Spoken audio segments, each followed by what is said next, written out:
I introduced you, I'm gonna say this is a friend of mine. That means you're a connected guy. Now, if I said instead, this is a friend of ours, that would mean you a main guy. Capiche? Chris. Nice. Hi, sir. How are you doing?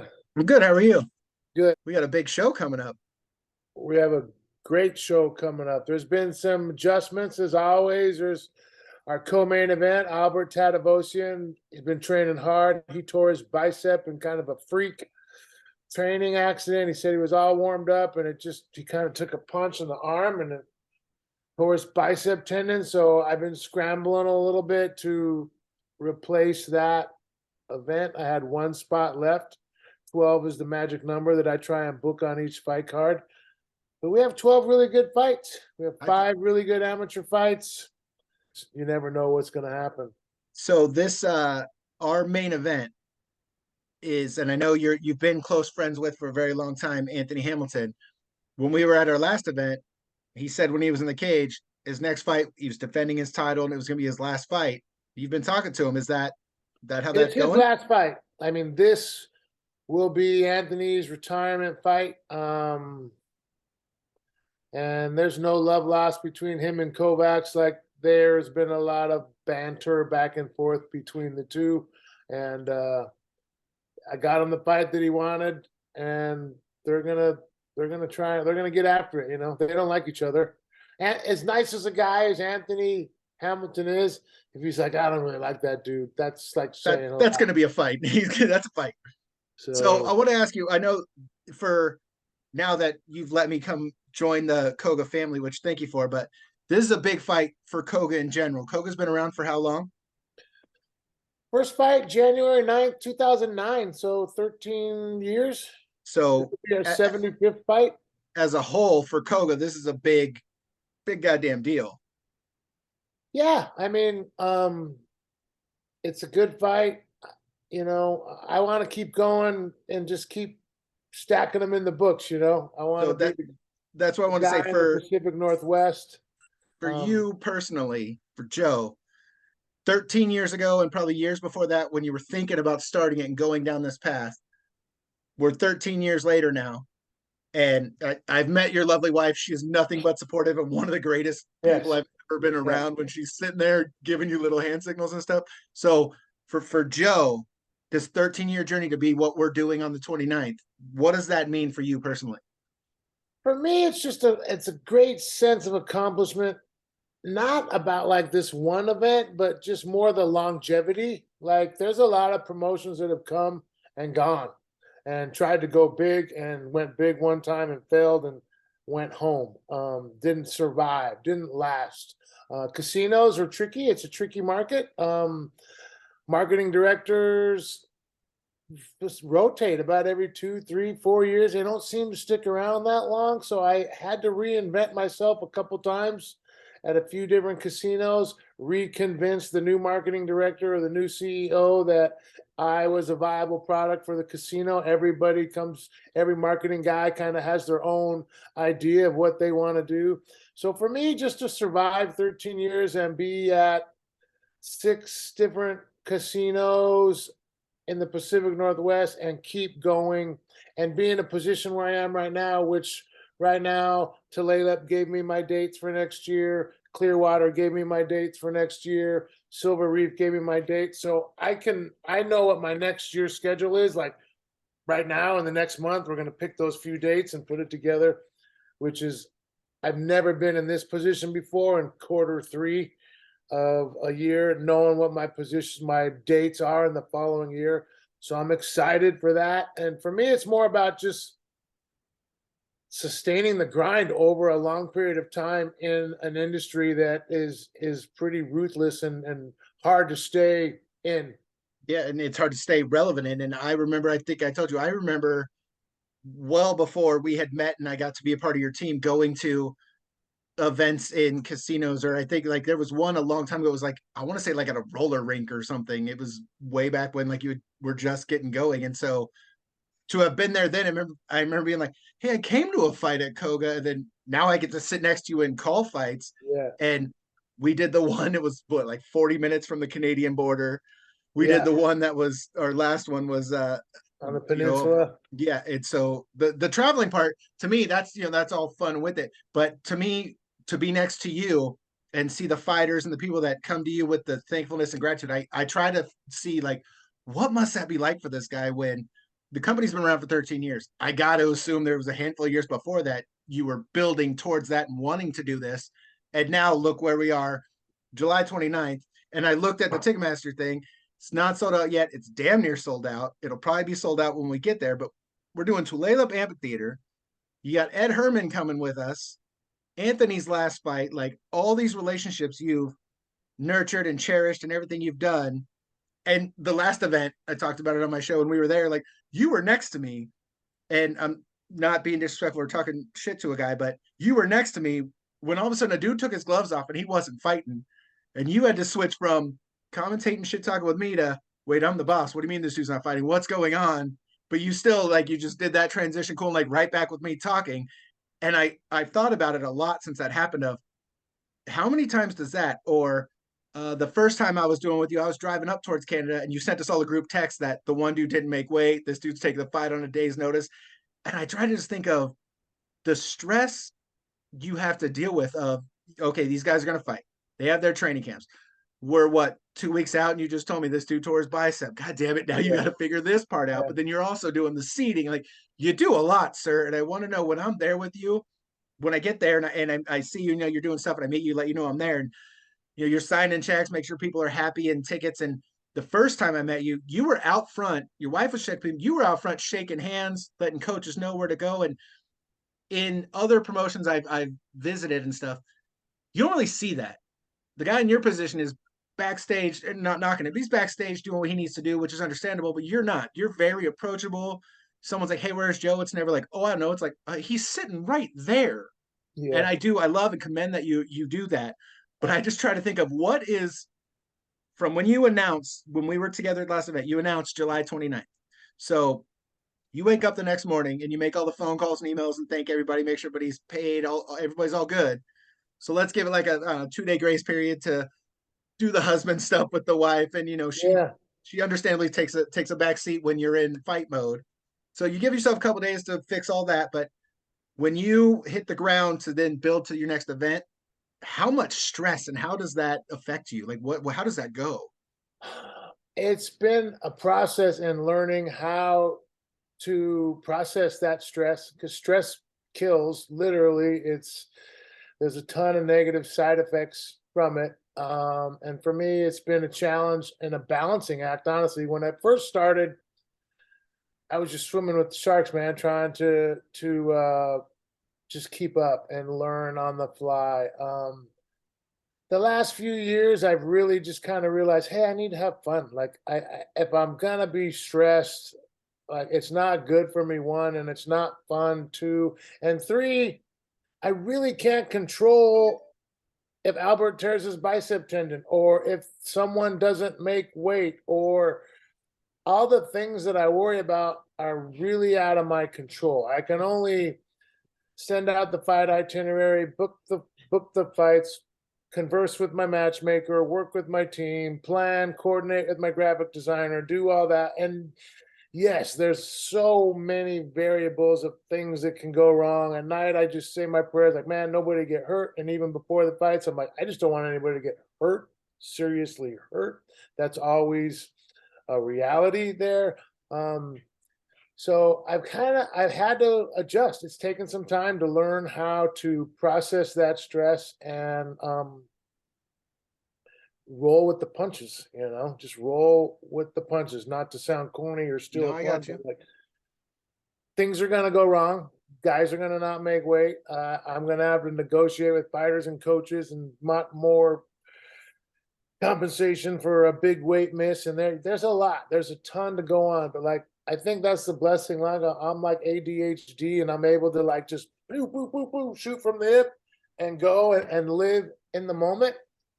The hard parts are the quiet times, the 2 weeks before when I hope this guy's going to make weight and checking in on the fighters and touching base and those sorts of things, So the 29th, where was the first Koga event? Where was the first event you ever? Snoqualmie Casino. I mean, before I didn't. I was a referee. I was one of the main referees in Washington State, probably the main guy. I did all the shows, and I always wanted to get involved and never kind of really knew how, but wanted to. And then one of my clients, I was a personal trainer at Gold's in the fitness industry, and one of my clients who I was training worked for Pepsi Cola, like the kind of guy that puts Pepsi Cola in Snoqualmie Casino or Tulalip Casino, like a regional director for Pepsi. And he saw me refereeing on the IFL, the International Fight League, way back in 2007. I remember them. And we would just talk, like your trainer talks to your client. And he told me what he did, and he knew I would hold mitts for him, and we would do boxing and TRX training. And he saw me referee on TV. And then he's like, yeah, man, I was just at Snoqualmie Casino. I walked through it. I met the guys. They want to do boxing, and showed me the venue, and it's beautiful. And you should do MMA there. That's what he said to me. You should do MMA there. And I'm like, sure, let's do it. Like, connect me with the guy via email. And literally he teed it up, introduced me to the marketing director at Snoqualmie when it first opened up in 2009. I think it opened up in 2008. But he set it up via email. I put together, I laugh now, a little 9th grade looking book report with a picture of me and Randy Couture, the history of Washington State, amateur and pro fighting, talking about guys like Ivan Salavari, Ed Herman, that had come worked their way up through the Pacific Northwest, Chris Lieben, and just put a little cover letter together. Took a picture of me and Randy Couture like we're buddies. Like, look at me, I'm cool. Me and Randy are buddies. I just met him at he was doing a guest celebrity, similar to like he's doing for Tulalip now. And I'll never forget it. I went into there was a work trailer, like those trailers that you see next to the casino, like where the guy that runs the show, the foreman is. And the casino wasn't even done. I'm meeting him in a trailer. And I pitched him, and he hits his desk. Big guy who's a hockey player. He goes, all right, kid, I'm going to give you a chance. January 9th is our slowest day of the year, and everybody's burnt out from Christmas and New Year's. I'm going to give you that date and see how you do. And this was like June or July, summer of 2008. And he said, my marketing director is going to be here in August. When he comes back, we'll meet again and work out the details. And that was it. And I literally was driving down, leaving Snoqualmie, and I'm like, oh crap. Like, now I got to do this. Now I got to do this. And I'd never done it before. I was just the ref. I was the guy in the black t-shirt that people were like, hey ref, where's this? Where's that? And I figured it out, and I learned how to deal with people and the ins and outs, but I was just spitballing, I was like, okay, now I got to do it. And we did the first show with D'Amico Rogers, who recently went on to one of the first tough shows after that. This was in 2009. And he sold the place out, and we killed it. We killed it for like 4 years there. Just sellout after sellout. It was the first really pro-am casino show other than Cage Sport at the time.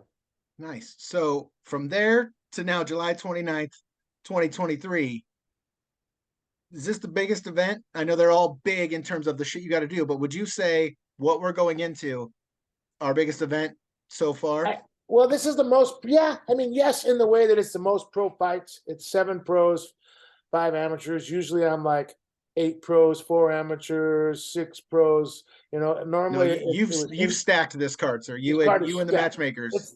This is the biggest and the best pro and fight card that Washingtonians or anybody can see in the Pacific Northwest. I'll hold that up against anybody. The fighters that we have on there, I have some ferocious young up and comers. So I'm excited for that. And in that regard, yes.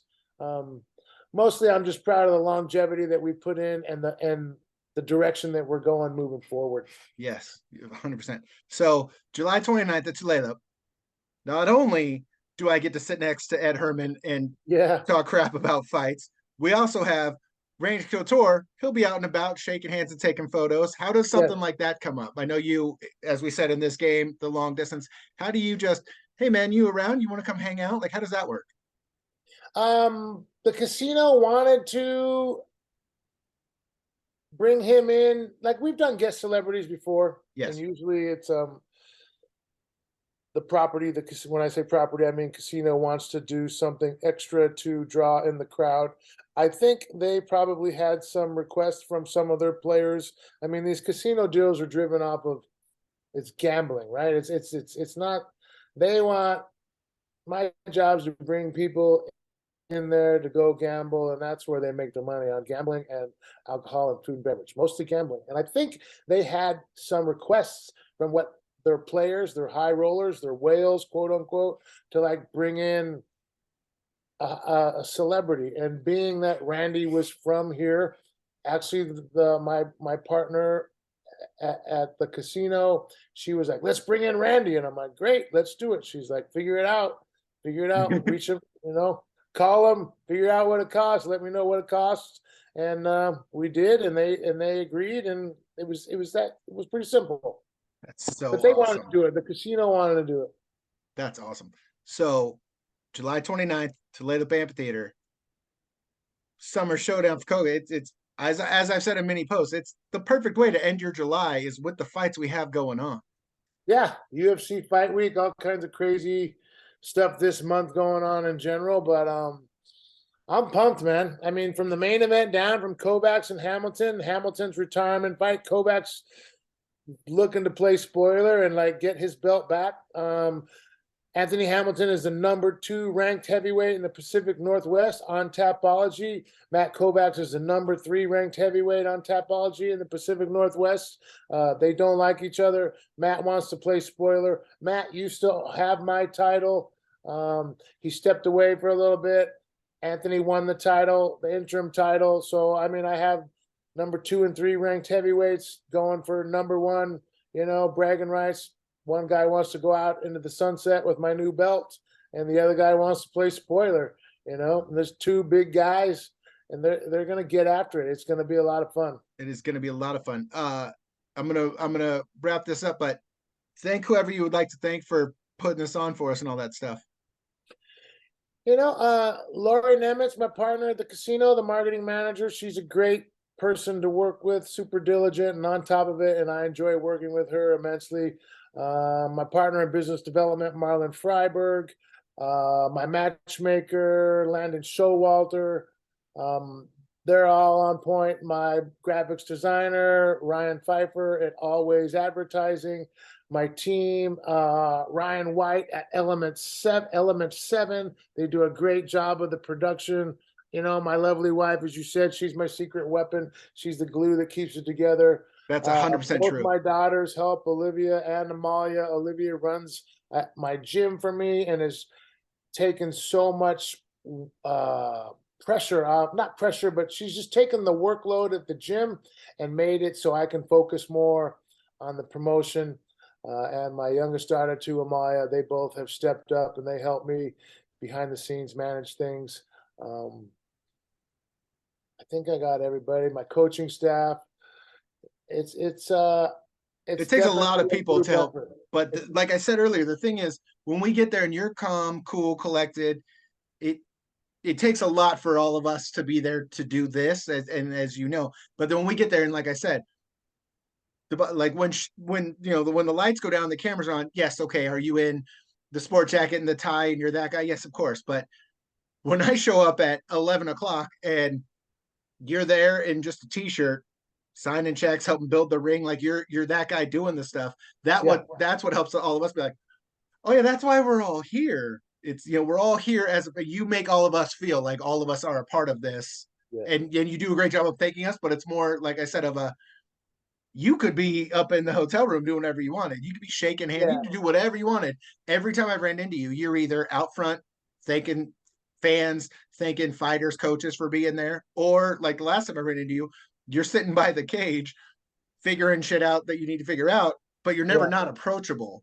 It's never like, oh, he's doing something, I'll talk to you. You walk up and it's like, hey, Joe, and you're like, yo, and you know everybody's name. And to me, being part of it now, like that's the thing as a boss myself, but I look for in bosses. That's the guy you want to be early for, blood, sweat, and tears for, because if he's doing it, then it means something to him. And if I get to be a part of something for him, then why not? And plus, it's always fun.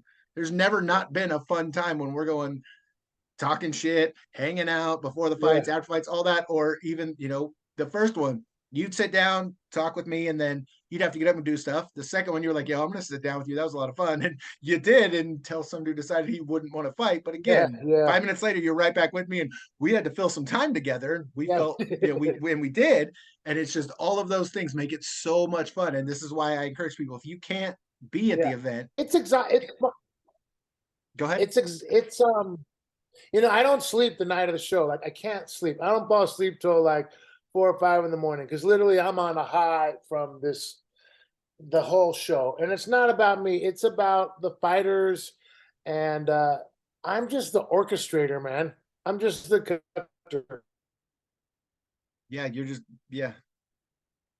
And hopefully we make this beautiful music and people leave excited and have a great time. I'm just a coordinator, and I surround myself with good people. I work hard to build relationships with the quality gyms in the area, the Ivan Salaveries, the Charlie Pearsons, the Charlie's Combat Club, the Landon Showalters at AKA, the Matt Cobles at Livewire MMA. I mean, there's a lot of good academies here that are working to build fighters. And what I always wanted to do, and even when I first started in Snoqualmie, when I was transitioning from a referee and not even knowing I was transitioning to a promoter, I loved martial arts. I loved reffing. I loved being involved. I loved the show from front to back, from back of house to what's going on in the cage. And I just wanted to grow this sport in the Pacific Northwest and be part of it. I never really thought I would get to kind of the position that I am now, but I'm truly grateful. And I just try and put good people in them their credit, so they want to continue to work with me and fight for me. I do what I say when I say I'm going to do it. My checks don't bounce. Everything works. And you'll survive long and keep going forward if you do things right. I just believe in doing things right and treating people right. That's 100% agreeable. So as I was saying, if tickets sell out, or if you can't make it, anyone that sees this, you can stream it, Coga.tv. You can buy it and stream it. You'll hear me, you'll hear Herman. Joe, I'm assuming, will also join us at some point. Like, you'll hear all the action and see it all. Be there, buy tickets if you can. But you can also stream it, because it, like I said, behind the scenes before we get there, it's already a party. And once those lights come down, the cameras come on, you get to be a part of this weird party that is just, okay, cool, we're in a casino. But there is a real feel. Once those lights go down, we're not in a casino anymore. Yeah. We're in a big fight, and these dudes are getting in the cage. They're punching each other in the face, and we just get to sit there and talk about it. Yeah, in the amphitheater, if you've never been there, this outdoor event has a totally different vibe. When the first fight starts, the sun's kind of setting, and then it drops down, and then the lights come up. It's a little different in that the sound doesn't get as trapped, so it doesn't get quite as like electric, because everything kind of just dissipates into the air. But the setting is beautiful. The amphitheater is beautiful. It's a whole different vibe. We're gonna have Randy Couture there, shaking hands, doing autographs, doing a little meet and greet session. You're gonna get to meet him. You're gonna sit next to Ed. It's gonna be exciting. It's gonna be a great night of fights. I'm excited to do this again and go over and talk about some of these specific fights in detail, because I have some bangers lined up. Like, you've always have, like, from the first time archery to now, like, even the amateurs, like, our matchmaker is amazing. Like, you just get these two guys, and okay, cool, we're not in the UFC or Bellator or whatever, so you don't know these names. But sometimes guys like you and me, who've been watching MMA and UFC, and you said the IFL, and there was, K1, there's these, okay, cool, you don't know names, but as I've said before, you don't know names because they're not on the UFC, or they're not on TV, or they're not being pushed in front of you. But all of those guys you do know, they all started somewhere, and guess where they started? In places like Coga. And that's the thing. The opportunity you give people is to build onto those legacies And there are just so many times we watched Chance Paul and Andy Waters.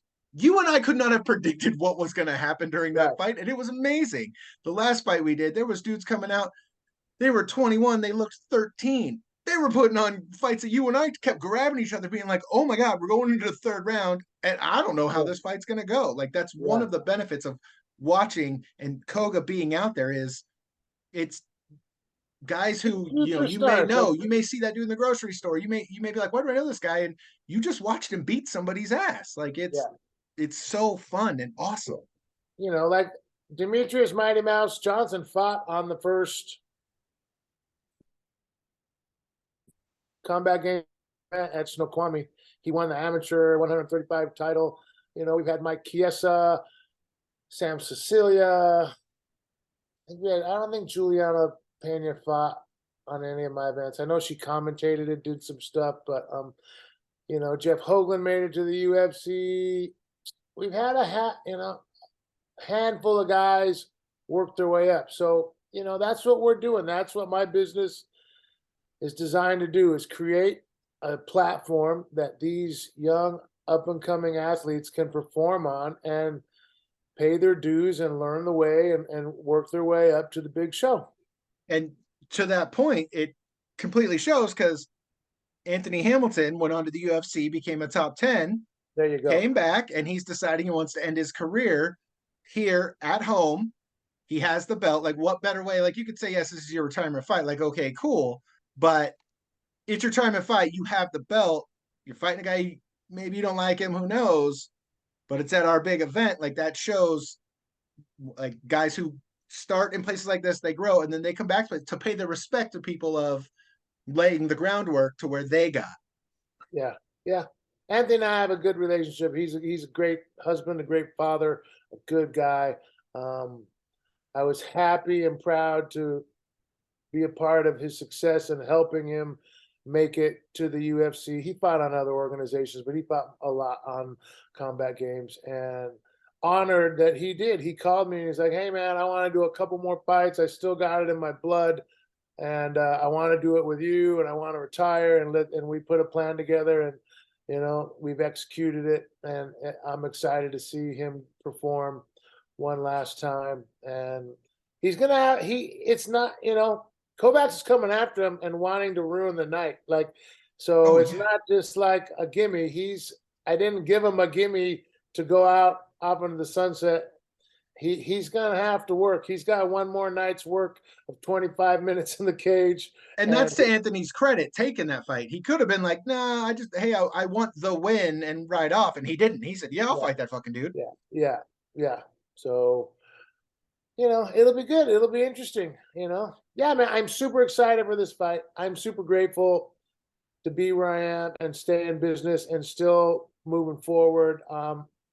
We've gained some momentum and have 2024 lined up, working on some really big things to where we're just going to get more exposure and build those connections to where, you know, Combat Games is and will continue to be the conduit for Pacific Northwest fighters to make it to the UFC and ONE and Bellator. And that's my dream and my goal.